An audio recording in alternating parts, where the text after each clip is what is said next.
the silence. Yeah, a little bit more. Stop the silence. Hello, everyone. We are back. It is Stop the Silence. This is Ebony Dixon, the baby jumper. We are giving a voice to your written words, and we are so happy to see Tamika back.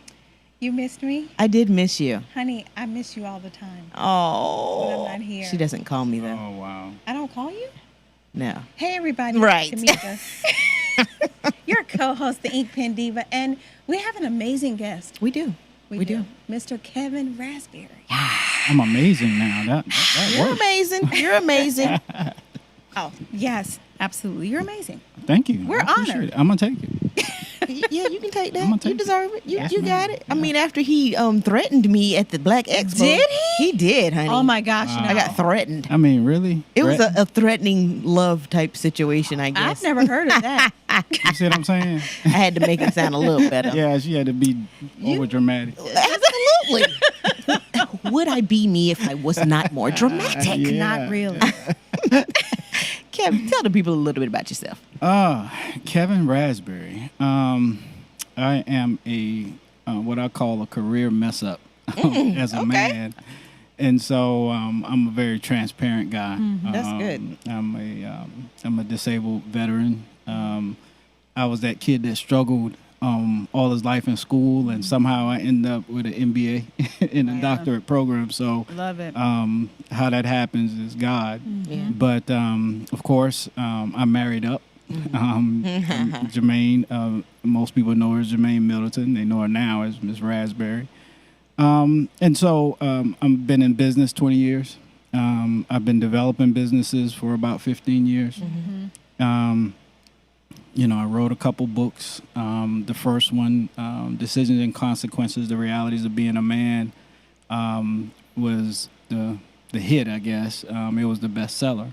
But I'm going to share some things about bestsellers as well.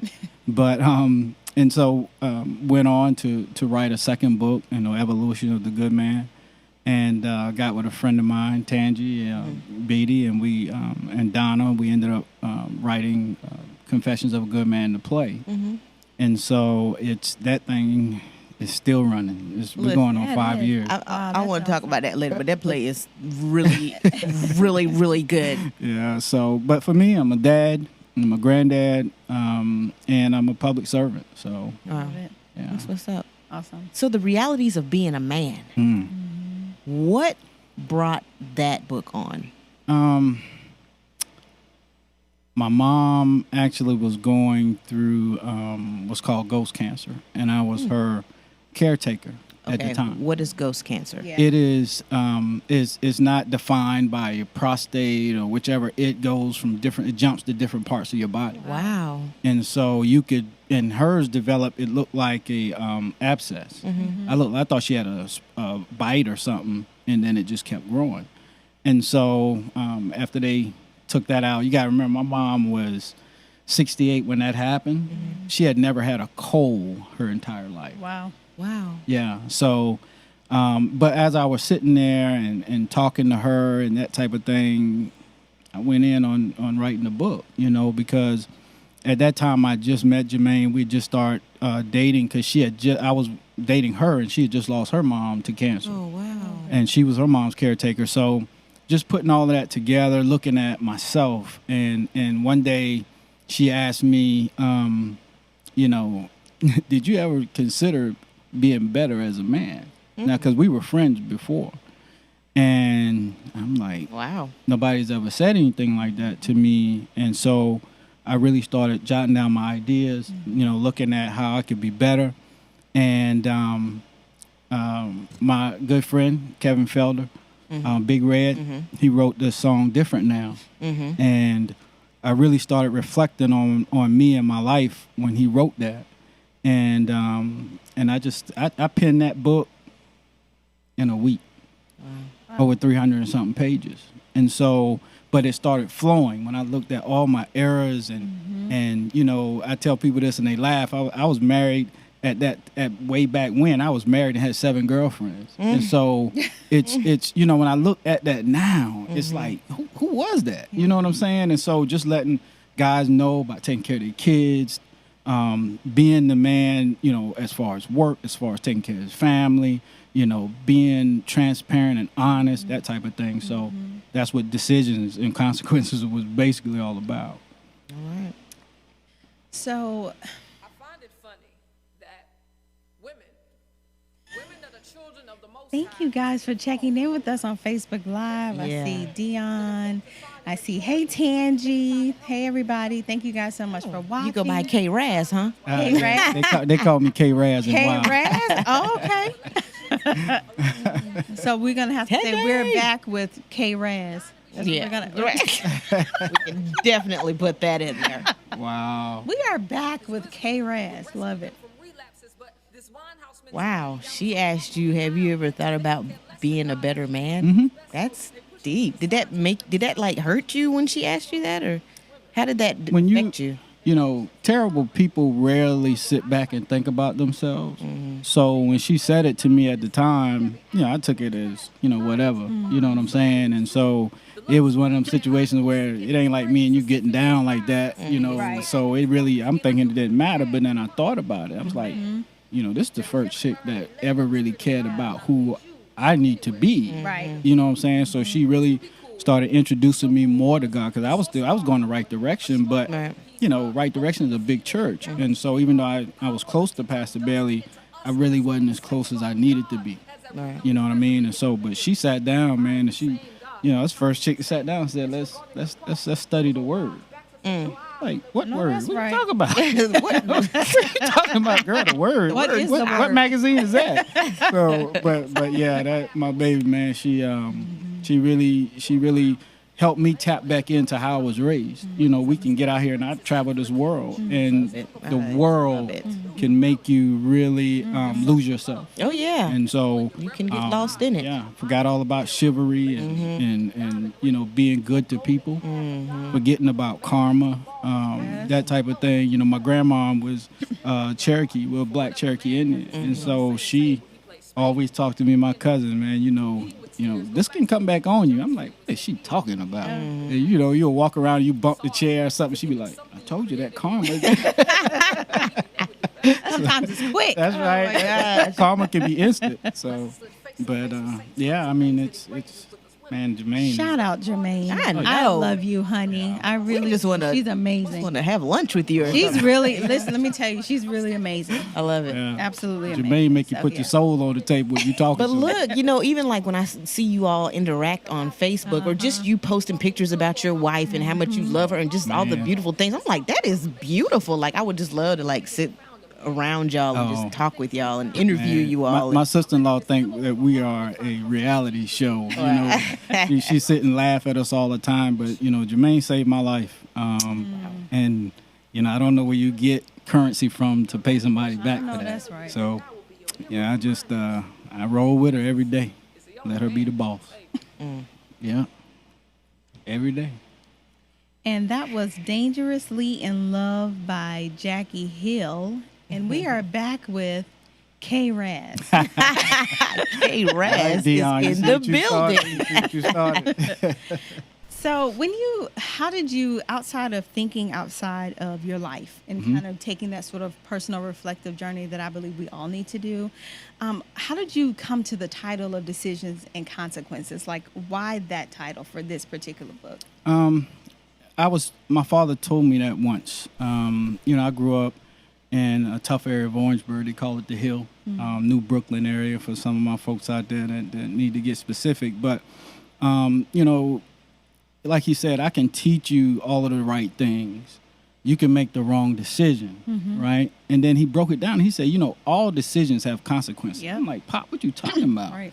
But he said, your choice to wear that shirt today, the consequences of it is going to be dirty later on.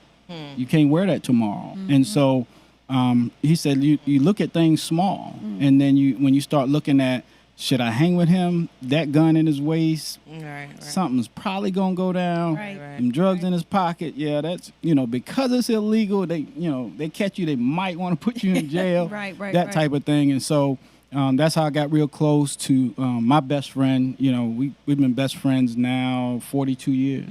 Really the only friend I ever had, and so because we share the same stuff. We've never had an argument in 42 years. We never borrowed a dime from each other, you know. Yeah. And that's, you know, borders that our parents helped us set up and say, if you want to be friends forever. So just some of that it's decisions and consequences. And I use that. I have a whole, you know, I'm a public speaker as well, so I use that to talk to kids. I use it now. I've expanded that to talk to men. Decisions and consequences. You know, I always talk to men about, you know, you sisters are beautiful. I tell y'all that all the time, but I don't second look y'all. Right. Y'all my peoples. I look Right, at you. right, You right. beautiful. Right, And right, see, right. now I'm looking at you. I'm checking. All right, I mean, you got a little dust on the side of me. You know what I'm saying? Just came out the Let me Right. get streets. So, that. that's how I look at you. But Yeah. I tell men all the time, the problem starts on the second look. Yep. Wow. Because you're not looking at her just because she's beautiful. You sizing her up now. Wow. And so that's what I put together with decisions and consequences now, as far as with men, because, you know, two things that'll get us in trouble is, you know, our friends and women. And we have control over both of them. Yeah. You know what I mean? So Yeah. if somebody's not doing right, why is he your friend? Right. If that's not your wife, why you looking at her like that? Right. So, you know, for me, and it's been hard for me because it. I use endearing terms. And I'm being transparent here because my wife just got on me about this not long ago, is, you know, I talk to like young women mentees of mine. I still talk to them, you know, I love you and this and that. And she always on me about, so did you study her? Because, you know, you can't talk to hurt people, hurt women with endearing terms. And I know that you see all your mentees the same. Right. They don't see you the same, Right, you know, right, because right. they are out there alone and they can, you know, have this relationship with you in your mind. Right. And Oh, so God. That is, that's something. I had to, and my ego was like, man, I'm not doing anything though. Right.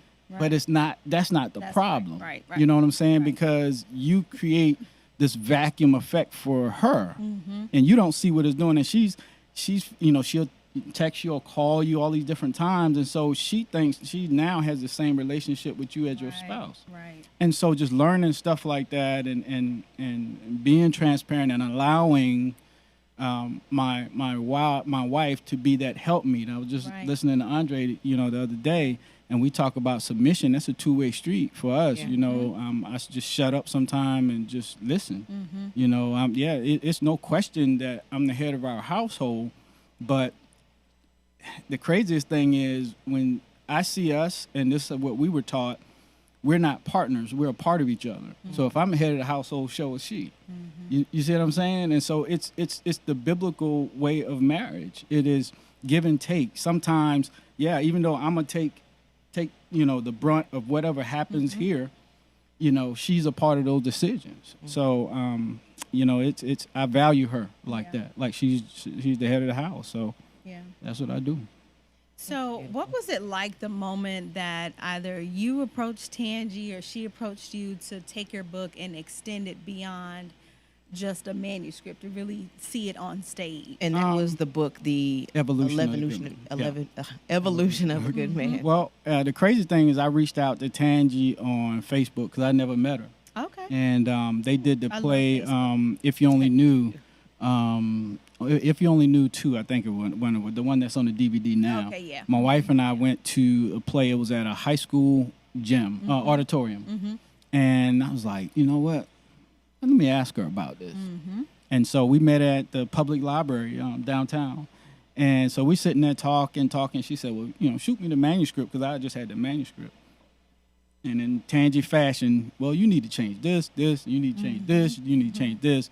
You know, make it look like certain snippets of a conversation Right. or like a movie. Right. And so maybe women can grasp what you're talking about. And it kind of went from there, man. We had some crash sessions, you know, at the Brook late at night, and we was half asleep, and you know, we would get stuck. And at some point, I think we on like the third version of this script, Tangi was just like, "Look, bro, you know, yeah, I do this for a living. Let me go and take over this." And so Right. she took that and she breathed Tangi Beatty life into it. Yeah. And I just I've been going to plays all over this country, for a long time as an adult. And I'm not just saying it just because it's our play, but this is probably the best play. No, I concur. I've ever sir. seen. Like that play was excellent. Yeah. That play. Have you seen it? I have not. That play is my excellent. goodness. I have She not. has not seen Confession. I have to see Confession. Oh my! And when you I go, gotta let me see know. I'll go with you. Confession. I will do know that. better than You that. know, here's the thing. I haven't seen. I'm going to see it. That's right. And The I'm next going time- with you. The next time that it's Put it together, Tangy. available. Yeah, Put we- it together, Tangy. Man, we sold that thing out so many times. Yeah, It it's is a- ridiculous, it's a See, I never could get a ticket. That's what it was. 'Cause it was- Now she gonna come. This with is a that. good way to But go you into know your what? tip. Yeah, yeah. Let me So pray. Let here's me pray this for her. week's tip. And so what I want to do very briefly is talk to authors about the power of building their community through social media. Of course, everybody, if you follow me for any length of time, you know that I absolutely love Facebook because that's where my following is. So these are going to be 3 really quick tips to build your community. First is offer freebies. People love free. So if you could offer a free chapter as a download to join your email list, or you can offer it as an opportunity to extend people to get into your Facebook group if you wanted to take it a step further than just a traditional post on your page. You can offer a chapter. You could also host a free webinar where you can get folks to sign on and also build your list, as well as get people into a Facebook community. I'll tell you, with Facebook's algorithm, they are really pushing for people to be in groups. So nothing beats getting into a group or creating a group by hosting something free for people to join. The next is content. While we love your absolutely amazing and wonderful book, we don't always want to hear about it, but you can always share with us the content that's on the pages, right? Because content is queen. Hello, content is queen. So you have to make sure that you're not always trying to push your book down someone's throat, but you're talking about the content that's on the pages. You have 100+ pages of content, so you shouldn't always have to push the title, but push what's actually written on there, push the value. And then the third way is live streaming. What we are doing here tonight on Facebook Live, like, you absolutely have to be live streaming because it builds a greater connection between you and your audience, so they get to read the things that you post. But when you live stream, they actually get to see your face and see your smile and feel your energy and all of that passion that's coming through the airwaves. So freebies, valuable content, and live streaming. 3 ways that you can use the power of social media to build your community. Bam, I'm done. Bam, I like it. Short, sweet, and to the point. That's nice. Short, sweet, to the point. Love that. That's right. Short, sweet, to the point. So along with, you said you're an author and you're a speaker. Along with that, you work with men. Like, do you have a particular program or organization that you're working with? Not in particular with men. You know, I had the all boys charter school, Okay. and so a lot of men, would come out to help, but they would pull me to the side and was like, look, I need some help with something. Right. And so when we did Confessions, it just brought a whole bunch of men, a whole new, climate. I just didn't even know men in church was suffering like that. You know what I'm saying? And so they came, they was Suffering in like, silence. I gotta figure out how to be transparent like you. I had cats come to me and because the guys in Confessions, all of them was once me in my life. Right. Right? And so when I had guys come up and say, man, I don't even know how to love my wife. I don't even tell my wife I love her. Wow. Wow. You know what I'm saying? And so that was deep to me, and so to work with them, and I had to do it, under the cover of darkness sometimes because they didn't want people to know, and and I'll still keep that secret if that's what they need. Absolutely. But man, we just it's an honor to be able to help people that's in situations like I was in. Right. And I'm still working my way out of who I was. Yeah. And so that's how deep I was in the foolishness. I was. But that's just it. You're helping men that are in situations that you were in, Right. even though you're still developing, because we're all still growing. Sure. Absolutely. But that's just beautiful that you are that transparent and they see that, and then they Right. can come to you and you're able to give them Oh what yeah. they need. in that moment. And that's a part of how I help myself. Right. Is, Exactly. you know what It's I'm always a saying? two-way street. Oh yeah. Yeah. And so I'm able to see him, and the sad thing, sometimes I'm like, I feel like I'm looking in a mirror. You know what I'm saying? Like, I had a guy tell me he had an addiction to clubs. Wow. And so to me now, I go home. You got to pull. Sometimes my pastor got to fight me to get out to go to church. Sometimes because I just love being at home. Right. But I'm like, dude, try this or try this. And so because I've had to do it and work my way out of it, so now it's easier to kind of lay that pathway for somebody else. Exactly. Yeah. So when we began the show, we were talking about the realities of being a man. Mm-hmm. So what would you say are the top 3 realities of being a man? To be honest with who you are. You can't fix what you won't acknowledge. 2 is don't be scared of the work. Don't be scared of the work. The process. Don't be scared of that because you got to think about, and I tell people this about credit, it took you 20 years to jack your credit up. Don't come to me and try to fix it in a month. That's right. It's not going to happen, right? And so thirdly is prepare your heart for constructive criticism. Yes. Right? I think we could all use that. So all of these. When you got to be look honest. at it. Don't be scared. Right. Yeah. Prepare yourself. It's people like that have been through certain things. Like Dre is like a brother to me. And sometimes, he got hey bro, don't do that. Right.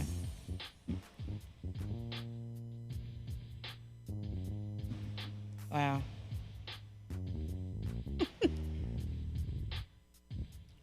Hey, But that's Terry. cool. Like, what was your process of being able to take constructive criticism? Yeah. It was tough because even though I have siblings, I mostly grew up a lot of years by myself because they're a lot older than me. And so you become spoiled, and that you don't have to do a whole lot what people tell you because it's just you and your parents. They kind of let you do stuff. Yeah. And Shouts out. so kind of grew up that way, and so I hated to lose on top of all of that, and I had a temper on top of all of that. Oh gosh, are And we so- related? We're all brothers and sisters. And so I had to when you have been down enough, I at one point in my life I was rich and then I lost everything. Wow. Not listening, not being aware of the people who are around me, and when I say I lost everything, I used to have to walk from Northeast Columbia to downtown to work a part of a job. Lost everything. I once had 5 cars. I had 12 houses. So most of them were rentals, but I had 12 houses. I had nothing. That will make you listen. Yep. Humility. And so I tell people all the time, humble yourself before God has to do it because he's going to put you on a billboard. Humble yourself before God has to do it. That is a T-shirt. Man, It is. I'm telling you. When he do it, Listen. A lot of people talk about, the story of Job and how they equate themselves to Job. I tell people all the time, be sure you look at how long Job went through that. Right. That wasn't a week. Right. You understand what I'm saying? Right. It wasn't a week. Right. And God took me through this. This was like 2-3 years. You know what I'm saying? Of having Feel ya. absolutely nothing, man. I mean, nothing. I remember I told my wife, she still laughs about this to this day. When I remember I had to go across the fence to plug the electricity plug into my neighbor's yard, into his outlet. You know what I'm saying? I mean, I went all the way down. And so that I tell people all the time, man, you live at such and such place. Look, dude, you want to come by? This is a house. I don't, I'll get another one. Trust me. I don't think I'm better than you because I put my wife in a better situation than what we grew up in. Right. But dude, you want to come by? Swing through. Right. But let's talk about this because my thing is, so what you coming for though? You coming to just see it, or you want to learn the process to get here? Right. I don't do the envious thing and the jealousy thing. Oh, right. I help people with their process. So you said something a minute ago. Hold on 1 second. Hi, Desiree. Hey, Desiree. Your niece, Desiree? She's watching on YouTube. Oh, hey, sweetie. So you talked about doing the work, and I feel like we say that a lot. We do. But we don't really break down what that means. And so if you had to define the work, or for you, what the work was for you, what was that, and what does that really look like? Well, first thing I had to do was I looked at everything I do in my life, whether it was the way that I ate, the people I was hanging around, where I lived, what I tried to drive, where I tried to work. I had to look at all of that, right? And so for me, I had to identify what my talents were. I had to identify what direction I wanted to go in, because that would help me weed out some of the people, right? Yeah. I wanted to have, finally, you know, a woman that I can say I never cheated on. Right. And, you know, when that's been all you've been doing, that becomes very tough. You know, it's so habitual stuff can be rough on you. Yeah, it can be. And so, and then I had to identify who I was going to follow, the world or God. Right. Right? And so when I made up my mind that I want to be a man of God, then I had to understand what salvation was. Right. Then I had to understand, you know, what leadership is, the head of households, and I'm responsible to God and all of this. And so when I started chopping this up, it actually started weeding people out for me. Yep. Wow. Yep. Sheesh. And that was Battling in Babylon by Mickey, is it Baraka? Baraka.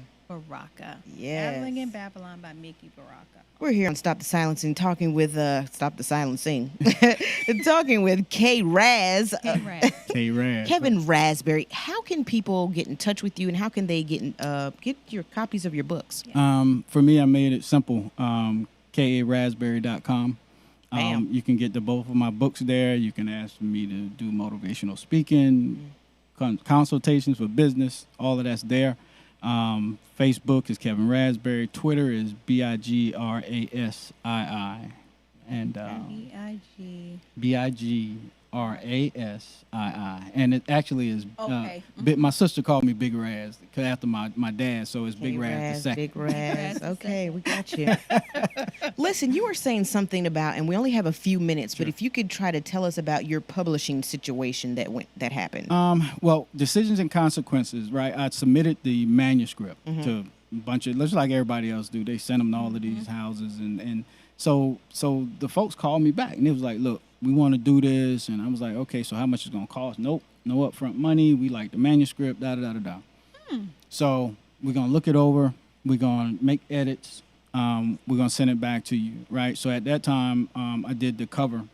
And I told them I don't want them to do my cover. I wanted my own cover. And so I owned my cover, and I also owned my manuscript that was in the part. So got everything together. They setting up distribution, all that type stuff. So they got me everywhere, Amazon and Books and Me and all this other places. And so book came flying out the gate. It went crazy. So they contacted me and said, well, we see where there's some edits we still need to make on your book. And I was like, yeah, I was like, okay. You know, I had to do the dog look on him. I told him, I said, nah, I'm not doing it. And so they wanted to charge me like $7,000 to do the edit. Of course they did. I said, nah, I'm good. I said, it's selling, I'm good. So what they did was they started scrambling the chapters in my book, the words and stuff like that. Yeah. So they started scrambling. So people would call and they were like, what's the deal? You know, what's wrong with your book? And I'm like, what you mean, what's wrong with my book? And so they would always send me, it was like, well, these errors happen. We're trying to tell you, look, that's not the manuscript though. Right. And so what I did was the book went bestseller. And when I say bestseller, people got to understand that's almost not the amount of copies you sell. It can be the amount of copies you sell within an hour. Right. Your specific genre, this specific title, that type thing. Yep. And so that's how I became bestseller. Was I outsold Steve Harvey and somebody else in that hour. Okay. And so that's how I became bestseller on Amazon. And so, but my wife, we laugh about this. The largest check I got, right? That book sold somewhere around 20,000 copies. The biggest check I got was $30 Oh, Jesus. in royalties. I get checks right now. It's like $2. That's like $3.75. So I self-published the book now, and that's where when they go on my site, that's where they'll get it from. So that's what you're gonna be doing from now on. You be very, very careful with these folks that want to publish it. Please be careful. Yeah. I can go on and on, but I'm not. We don't have that much time.